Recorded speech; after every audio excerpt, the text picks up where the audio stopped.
Pecan orchards are a common sight in Las Cruces. Dating back to 1915, the industry has flourished in southern New Mexico. Today, southern New Mexico is home to over 51,000 acres of pecan orchards. New Mexico State University pecan expert Dr. Richard Harima says that while it may seem odd to grow in such a dry environment, New Mexico has many advantages for pecan growers that other areas do not have. Textures of these soils are really suitable for agriculture. But then the climate, that's the other part. It may seem a little bit counterintuitive, but the low amount of rain means a couple things. One is more sunshine. And the other thing that it means is that there's less moisture and humidity that can really spread disease. Along with these advantages, a longer growing season is also helpful for this type of crop. Once mature, pecans typically develop over the summer and are ready to harvest in the fall. And then for most of our varieties, they will begin ripening. That means the kernel will be completely mature and the shuck, the outside of the fruit, begins to open up. We'll see that, depending on the variety, sometime in say, late October or during the month of November. And then often we'll have a freeze in southern New Mexico. We'll have a freeze sometime in the month of November, and that really marks the end of the growing season. This annual cycle is what pecan growers follow every year. One of these local growers is Buddy Aiken, who has been growing pecans since he was young.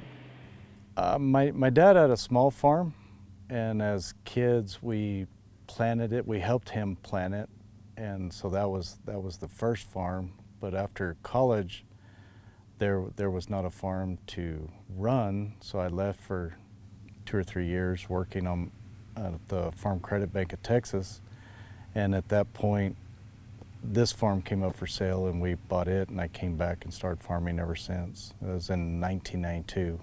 In 2017, the pecan harvest in New Mexico was worth about $220 million, making it the most valuable crop in the state. While Las Cruces may be a good place to grow pecans, the work is far from easy. Well, it's a lot of hard work. It's long hours, it's weekends, it's holidays. It's very challenging in that respect.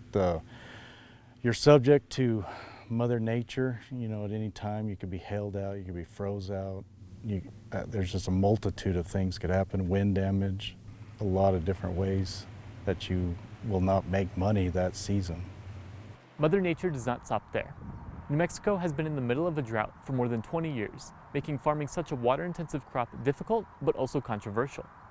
Pecan farmers cannot get all of their water from above-ground resources, so many turn to drilling underground to find new water resources there.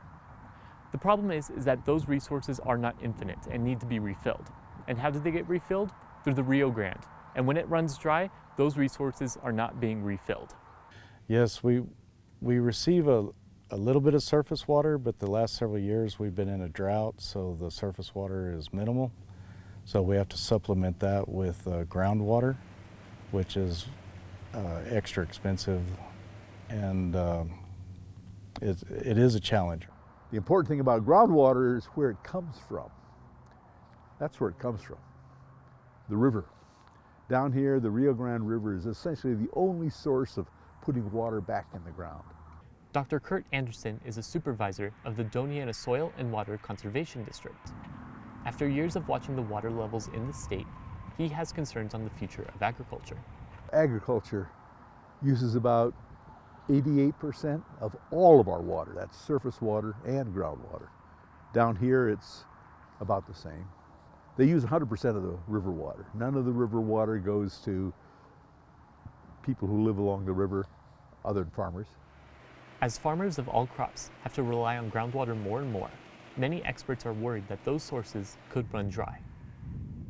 And if you know the depletion rate, and have an idea at least of how much water is down there right now, you can figure out when it's going to go dry. Basically in 2067, give or take 5 or 6 years, we're going to be out of water. With these concerns, some may point their finger at pecan farmers, since pecan orchards require a lot of water. However, pecan farmers like Buddy Aiken say that pinning the blame solely on pecan farmers is far from fair. It's incorrect thought pattern. As I just said, groundwater is very expensive. So the pecans do take a fair amount of water, but we are very efficient with the water and very diligent with it. We laser our fields, we push large volume of water so we can water fast. You know, some people that just have the water in their yards or whatever, they'll fill it up where it looks like a swimming pool, and that's not efficient at all. I mean, farmers have come a long ways. Somewhere between a quarter to a third of an inch of water per day is what a mature orchard might require. Which is actually quite similar to a lot of other crops when the canopy is complete. It's really not quite as different as some people think it is. As the drought continues, many issues still face the pecan industry, and with groundwater levels decreasing, pecan farmers are in a tough spot. With family farms on the line, many have much at stake. For KRWG Public Media, this is Noah Race.